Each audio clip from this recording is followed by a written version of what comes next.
স্থানীয় সংবাদ পড়ছি সুদীপ বসু। এখনকার বিশেষ বিশেষ খবর হলো, সন্দেশখালী কাণ্ডে মূল অভিযুক্ত তৃণমূল কংগ্রেস নেতা শেখ শাহজাহানকে গ্রেপ্তার করেছে পুলিশ। 56 দিন ধরে গা ঢাকা দিয়েছিল শাহজাহান। নন্দীগ্রাম সিঙ্গুরের সঙ্গে অন্য কোনো জায়গার আন্দোলনের তুলনা চলে না বলে তৃণমূল কংগ্রেস প্রধান মুখ্যমন্ত্রী মমতা ব্যানার্জি মন্তব্য করেছেন।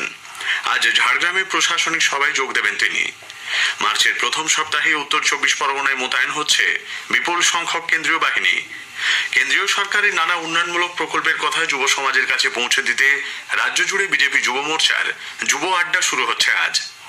কৃষক বন্ধু প্রকল্পের আওতায় 4000 মৃত কৃষকের পরিবারকে সহায়তা দিতে 80 কোটি টাকা বরাদ্দ রাজ্যের কৃষি দপ্তরের। আইএসএল ফুটবলে ইস্ট বেঙ্গল আজ ওড়িশা এফসির মুখোমুখি হচ্ছে। অন্যদিকে আই লিগে মোহামেডান স্পোর্টিং খেলবে শ্রীনিধি ডেকানের বিরুদ্ধে। আসছি বিস্তারিত খবরে। সন্দেশখালী কাণ্ডে মূল অভিযুক্ত তৃণমূল কংগ্রেস নেতা শেখ শাহজাহানকে গ্রেপ্তার করেছে পুলিশ। 56 দিন গা ঢাকা দিয়ে থাকার পর গতরাতে তাকে সন্দেশখালী সরবেরিয়ার আকুঞ্জিপাড়া থেকে গ্রেপ্তার করা হয় বলে জানা গেছে। আজ তাকে বসিরহাট আদালতে তোলা হবে। উল্লেখ্য, গত 5ই জানুয়ারি সন্দেশখালীর দাপুটে এই নেতার বাড়িতে রেশন দুর্নীতি কাণ্ডে তদন্তে গিয়ে আক্রান্ত হন ইডি আধিকারিকরা। তারপর থেকে নিখোঁজ ছিল সে। শেখ শাহজাহানকে গ্রেপ্তারের দাবিতে বারবার উত্তাল হয়েছে সন্দেশখালী। জমি দখল করে ভেড়ি বানানো, মহিলাদের উপর অত্যাচার সহ নানা অভিযোগ রয়েছে শাহজাহান অনুগামীদের বিরুদ্ধে। গণধর্ষণ এবং খুনের চেষ্টার মামলায় শাহজাহান অনুগামী উত্তম সর্দার, শিবু হাজরার গ্রেপ্তারির পর জমি দখলের অভিযোগে গ্রেপ্তার হয় আরেক সঙ্গী অজিত মাইতি। মূল অভিযুক্ত শাহজাহান এতদিন অধরা ছিলেন। সিবিআই, ইডি এবং রাজ্য পুলিশ যে কেউ শাহজাহানকে গ্রেপ্তার করতে পারবে বলে গতকাল স্পষ্ট জানিয়ে দেন কলকাতা হাইকোর্টের প্রধান বিচারপতি টি.এস. শিবজ্ঞানমের division bench. তার গ্রেপ্তারিতে কোনো স্থগিতাদেশ নেই বলেও ফের জানিয়ে দেন প্রধান বিচারপতি। এদিকে রাজ্যের বিরোধী দল নেতা শুভেন্দু অধিকারীকে ফের সন্দেশখালী যাবার অনুমতি দিয়েছে কলকাতা হাইকোর্ট। জেলিয়াখালী গ্রাম পঞ্চায়েতের হালদারপাড়ায় যেতে পারবেন তিনি, তবে এই জন্য স্থানীয় থানায় তাকে মুচলেখা দিতে হবে। পাশাপাশি নির্দিষ্ট ওই এলাকায় 144 ধারা জারির ওপর অন্তর্বর্তী স্থগিতাদেশ দিয়েছেন বিচারপতি কৌশিক চন্দ্র। দিল্লি থেকে আসা তথ্যানুসন্ধানী দলকেও তিনি সন্দেশখালী যাবার অনুমতি দিয়েছেন। আগামী 3রা মার্চ সন্দেশখালী যেতে পারবেন তারা। যেসব এলাকায় 144 ধারা জারি করা হয়নি, শুধু সেখানেই ঢুকতে পারবে ফ্যাক্ট ফাইন্ডিং টিম। সন্দেশখালীর ঘটনার প্রতিবাদে কলকাতার মেয়র রোডে গান্ধী মূর্তির পাদদেশে বিজেপির ধর্ণা অবস্থান আজও চলবে। সকাল 10টা থেকে সন্ধ্যে 6টা পর্যন্ত মাইক ছাড়া এই কর্মসূচির অনুমতি দিয়েছে কলকাতা হাইকোর্ট। বামফ্রন্ট সন্দেশখালী এলাকায় সব দুষ্কৃতীদের গ্রেপ্তার ও মিথ্যা মামলায় গ্রেপ্তার হওয়া ব্যক্তিদের অবিলম্বে মুক্তির দাবি জানিয়েছে। গতকাল এক বিবৃতিতে ফ্রন্ট চেয়ারম্যান বিমান বসু বলেন, রাজ্যের মানুষের কাছে স্পষ্ট যে গত 10-11 বছর ধরে শাসক দল আশ্রিত দুষ্কৃতীদের হাতে মা বোনেদের সম্মানহানি হয়েছে, তাদের জমি লুট করা হয়েছে। তপশিলি এবং আদিবাসী মানুষের সংবিধান সম্মত বাঁচার অধিকার শাসক দল কেড়ে নিয়েছে বলেও তিনি অভিযোগ করেন। নন্দীগ্রাম সিঙ্গুরের সঙ্গে অন্য কোনো জায়গার আন্দোলনের তুলনা চলে না বলে তৃণমূল কংগ্রেস প্রধান মুখ্যমন্ত্রী মমতা ব্যানার্জি মন্তব্য করেছেন। বাঁকুড়ার খাতড়ার খড়বন মাঠে গতকাল এক সরকারি পরিষেবা প্রদান অনুষ্ঠানে তিনি বলেন, একটির সঙ্গে আরেকটিকে মিলিয়ে দেওয়ার চেষ্টা চলছে। শুনুন, সিঙ্গুর সিঙ্গুর, নন্দীগ্রাম নন্দীগ্রাম, খাতড়া খাতড়া, বিষ্ণুপুর বিষ্ণুপুর, এক এক জায়গার এক একটা চেহারা, সেটা মনে রাখবেন। কাজেই একটার সাথে আরেকটাকে তুলনা করে নিজেরা দাঙ্গা বাজিয়ে দিয়ে ভুল করবেন না। আমি কোথাও রক্ত ঝরুক চাই না, কোথাও অত্যাচার হোক চাই না। যারা বড় বড় কথা বলে বেড়াচ্ছে খুলবো ভান্ডার, ভান্ডারে আমার অনেক কিছু জমা আছে, কিন্তু আস্তে আস্তে ভান্ডারটা যখন খুলবো না, তখন বুঝতে পারবেন কোনটা ঠিক আর কোনটা ভুল। অনুষ্ঠান মঞ্চ থেকে বিভিন্ন প্রকল্পের সুবিধা প্রাপকদের হাতে তুলে দেন তিনি। মুখ্যমন্ত্রী বলেন, আগে রক্তপাত হলেও জঙ্গলমহলের মানুষ এখন শান্তিতে আছেন। সন্ধ্যায় ঝাড়গ্রাম পৌঁছেছেন মুখ্যমন্ত্রী। আজ সেখানে তার প্রশাসনিক সভা করার কথা। 10ই মার্চ দলের প্রস্তাবিত ব্রিগেড সমাবেশের প্রস্তুতিতে তৃণমূল কংগ্রেস আজ থেকে রাজ্য জুড়ে প্রচার সভা আয়োজনের সিদ্ধান্ত নিয়েছে। কেন্দ্রীয় বঞ্চনার প্রতিবাদে আগামী 1 সপ্তাহ ধরে 500টির বেশি সভার আয়োজন করা হবে বলে দলীয় সূত্রে জানা গেছে। এজন্য রাজ্য স্তরে 70 জন বক্তাকে নির্বাচন করা হয়েছে। লোকসভা নির্বাচনের দিনক্ষণ ঘোষণার আগে আগামী মাসের প্রথম সপ্তাহের মধ্যেই রাজ্যে 150 কোম্পানি কেন্দ্রীয় বাহিনী মোতায়েন করা হচ্ছে। 2 দফায় বিভিন্ন জেলায় এই বাহিনী মোতায়েন করা হবে। তার আগে গতকাল বাহিনীর কর্তাদের সঙ্গে এক উচ্চ পর্যায়ের বৈঠকে এই 150 কোম্পানি বাহিনী মোতায়েনের রূপরেখা চূড়ান্ত করেছে নির্বাচন কমিশন। কমিশন সূত্রে জানা গেছে এই পর্বে সর্বাধিক বাহিনী মোতায়েন করা হচ্ছে উত্তর 24 পরগনায়। বারাসাত, বনগাঁ, বসিরহাট পুলিশ জেলা এবং ব্যারাকপুর ও বিধাননগর পুলিশ কমিশনারেট এলাকা মিলিয়ে ওই জেলায় মোট 21 কোম্পানি কেন্দ্রীয় বাহিনী মোতায়েন করা হচ্ছে। সন্দেশখালীর পরিস্থিতিও গত লোকসভা নির্বাচনে ব্যারাকপুর লোকসভা এলাকায় লাগাম ছাড়া অশান্তির ইতিহাসের প্রেক্ষিতে এই সিদ্ধান্ত তাৎপর্যপূর্ণ। এর মধ্যে বসিরহাট পুলিশ জেলায় 5 কোম্পানি এবং ব্যারাকপুরে 6 কোম্পানি কেন্দ্রীয় বাহিনী মোতায়েন করা হচ্ছে। কলকাতায় দ্বিতীয় সর্বোচ্চ 10 কোম্পানি কেন্দ্রীয় বাহিনী মোতায়েন করা হবে।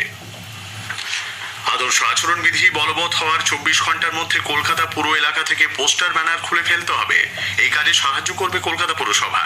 কলকাতা সহ 24 পরগনার নির্বাচনী আধিকারিক তথা জেলা শাসকদের সঙ্গে বৈঠকে একথা জানিয়েছেন রাজ্য মুখ্য নির্বাচনী আধিকারিকের দপ্তর।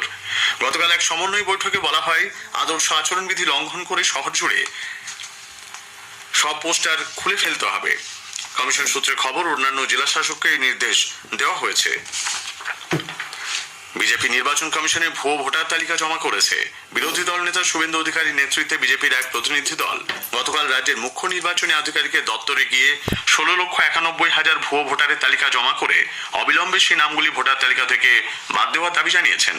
পরে সাংবাদিকদের প্রশ্নের উত্তরে বিরোধী দল নেতা অভিযোগ করেন, আমরা দাবি করেছি পশ্চিমবঙ্গ সরকারি কর্মচারী ফেডারেশনের সঙ্গে যারা যুক্ত বা অন্য দলেরও কর্মচারী সংগঠনের সঙ্গে যারা যুক্ত এমন লোকেদের এবং 5 বছরের বেশি থাকা সমস্ত আপার লেভেল যারা খুব ইম্পর্টেন্ট পোস্টে আছেন এই লেভেলের লোককে ইমিডিয়েট রিমুভ করতে বলেছি।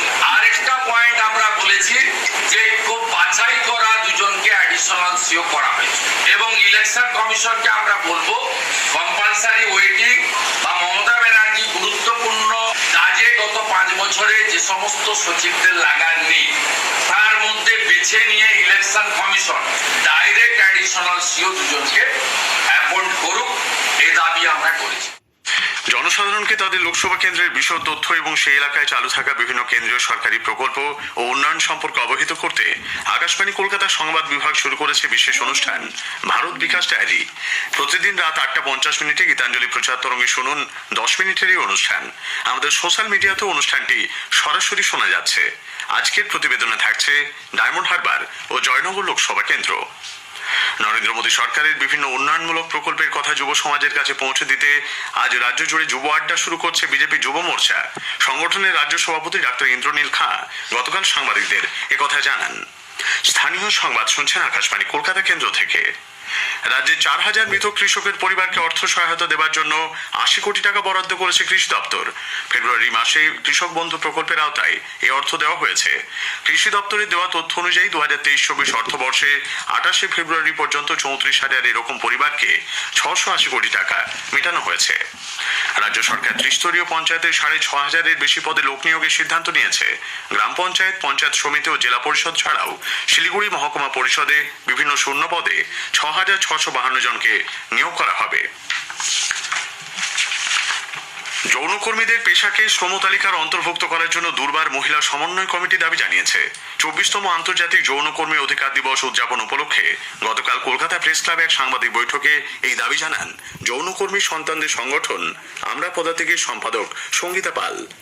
এখনো অব্দি যৌনকর্মীরা হেনস্থার শিকার হতে হচ্ছে, আর একইভাবে যৌনকর্মীরা যদি হেনস্থার শিকার হয় সন্তানেরাও একইভাবে ভুক্তভোগী হয় একদম।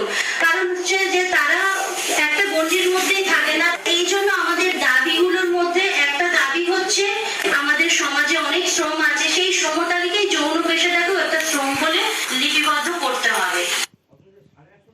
দীর্ঘদিন পর রাজ্য পুলিশের স্পোর্টস কোটায় নিয়োগ শুরু হচ্ছে। মোট নিয়োগে 2% স্পোর্টস কোটায় সংরক্ষিত রাখার জন্য রাজ্য সরকার নীতিগতভাবে সিদ্ধান্ত নিয়েছে। দ্রুত এই সংক্রান্ত সরকারি নির্দেশিকা জারি হবে বলে সরকারি সূত্রে জানা গেছে। আইএসএল ফুটবলে ভুবনেশ্বরের কলিঙ্গ স্টেডিয়ামে ইস্টবেঙ্গল আজ ওড়িশা এফসির মুখোমুখি হবে। খেলা শুরু হবে সন্ধ্যে 7:30টায়। অন্যদিকে আই লিগ ফুটবলে মোহামেডান স্পোর্টিং আজ হায়দ্রাবাদের শ্রীনিধি ডেকান এফসির মুখোমুখি হবে। শেষ করার আগে স্থানীয় সংবাদের বিশেষ কিছু অংশ আরও একবার। সন্দেশখালী কাণ্ডে মূল অভিযুক্ত তৃণমূল কংগ্রেস নেতা শেখ শাহজাহানকে গ্রেপ্তার করেছে পুলিশ। 56 দিন ধরে গা ঢাকা দিয়েছিল শাহজাহান। কেন্দ্রীয় সরকারের নানা উন্নয়নমূলক প্রকল্পের কথা যুব সমাজের কাছে পৌঁছে দিতে রাজ্য জুড়ে বিজেপি যুব মোর্চার যুব আড্ডা শুরু হচ্ছে আজ। মার্চের প্রথম সপ্তাহে উত্তর 24 পরগনায় মোতায়েন হচ্ছে বিপুল সংখ্যক কেন্দ্রীয় বাহিনী। স্থানীয় সংবাদ শেষ হলো।